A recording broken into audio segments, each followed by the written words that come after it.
Hi there guys, this is Chris Coney speaking and welcome back to the Cryptoverse. Do us a favour will you? Bookmark the Cryptoverse on whatever channel or platform that you consume it on, particularly on YouTube.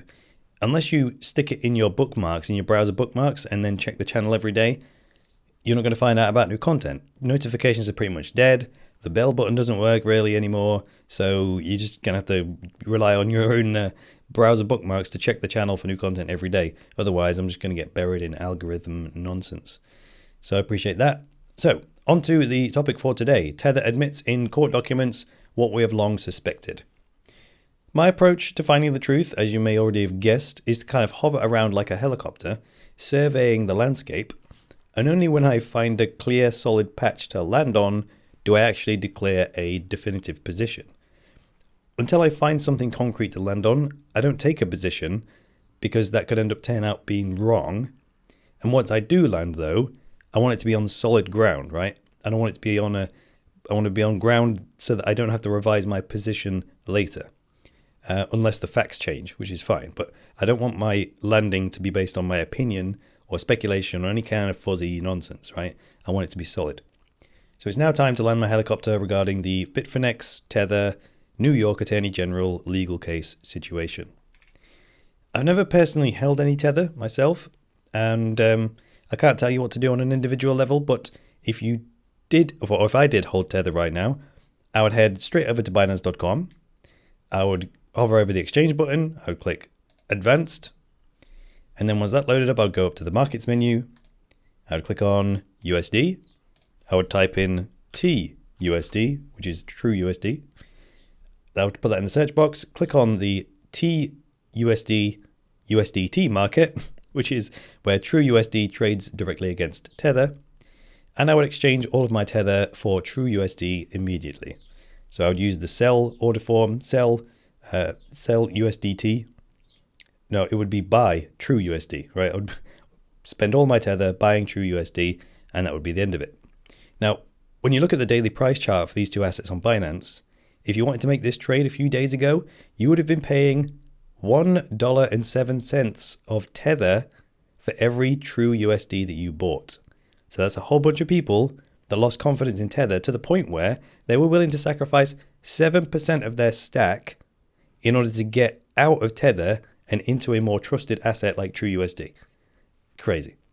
So that's the action I would take. Now it's back down to like the premium is like 1%. So you're going to have to spend $1.01 worth of Tether to get yourself a True USD. So if I held Tether right now, that's what I would do. Now let's explore exactly why I would personally do that. So we've done the action. That's the action I would take.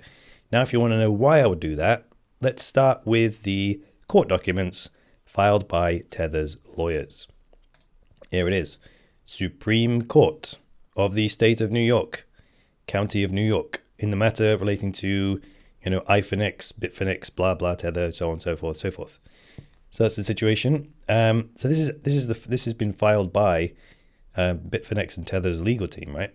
So let's go to page 8, where it says here, the Attorney General appears to believe that Tether must hold $1 in cash fiat currency for every dollar of Tether.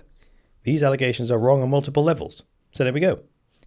Tether don't think they must hold $1 in cash for every dollar of Tether. They're just saying that. Nope, that's not how Tether works, they say.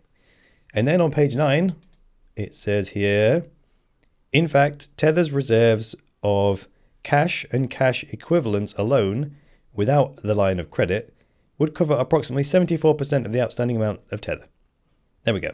Officially admitted that, it says here, this sort of fractional reserving arrangement is similar to how commercial banks work. So there we jolly well go. They've just actually admitted that not only do they not believe that Tether should be backed by $1 for every token, but they also give us a steer that they only have enough cash and cash equivalents to cover 74% or 3/4 of the outstanding Tether. Remember, these are not accusations by a third party anymore. These are sworn statements straight from the horse's mouth in the New York court. Contrast that, if you will, with this, and you may understand why traders took to Binance and paid a 7% premium, or took a 7% hit to exchange their Tether for True USD. So this is the, what I'm looking at is the attestation reports from Trust Token, which is the company behind the True USD stablecoin. So every month they publish their reserves and have their statements verified by Cohen and Company, a top 50 accounting firm. They then publish this information on their Medium blog. The most recent one was the 31st of March. So the next one is due out, the April one is due out like right now. Now, if I click on March 31st, 2019 report, and then I go to the full letter, let's click on the full letter, shall we? Here it is, Cohen & Co. letterheaded paper. And if we go to page 2, where it actually says, there we go, escrow holdings report for the 31st of March 2019, US dollar balance held in escrow accounts are $199,063,885. So let's call it $199,063,000. Balance of true USD tokens issued and in circulation, 198,982,000. So, well, let's just do a very quick sum, shall we? Let's just do a very quick sum. So if you take the amount of money they've got, 199 million, hang on, I've done that wrong, 199,063,885, and you take off how much true USD is in circulation, 198,982,291. They actually have an $81,594 excess, a surplus. So they have $81,000 more in escrow funds than they have in True USD tokens circulating. So that's good, right? That's more than 100% reserve. So this is saying that the Trust token have the actual dollars in escrow, and it's in excess of the tokens in circulation. But that's not totally true, since Trust Token never actually touch the funds. They go directly from the user's bank account into the escrow account, which is held in trust by a trust company that's actually legally obliged to take instructions from the Trust Token Ethereum smart contract. That's how they've got it set up. So that's a world away from how Tether works, which is why True USD is the only stablecoin I personally use, well, besides DAI, which is collateralized by Ethereum. But there we go. I've planted my flag in relation to this scenario. Now you can do as you please. If new information does come to light about this, I'll consider revising my position. But for now, it's True USD and DAI all the way for me. The best part about this whole situation, just to wrap this up, let's go to the charts for a second here. The best part about this whole Tether legal situation is to see how resilient the market has been in this regard. I'm looking at Bitcoin against the dollar right now on Coinbase. And while we have had Tether FUD in the past, and in the past it did shake the markets, but without actually being based on anything, now that it's an actual court case, right, and we actually have, provable sworn statements from Tether saying, yeah, it's not all backed, the market's like, it's fine. Now we have other stable coins, we have stronger hands in the market, institutions, more liquidity, just a more resilient space overall. So that's a huge milestone for the space, provably. No going back now, that's where we're at. In terms of price action right now, the line of resistance at $5,345 is being respected. So that's the next level that we need to break, in my opinion, in my analysis, in my view, in order to go higher. And then we can break the 90-day cycle high at, what is it? 5,645. So those are the levels.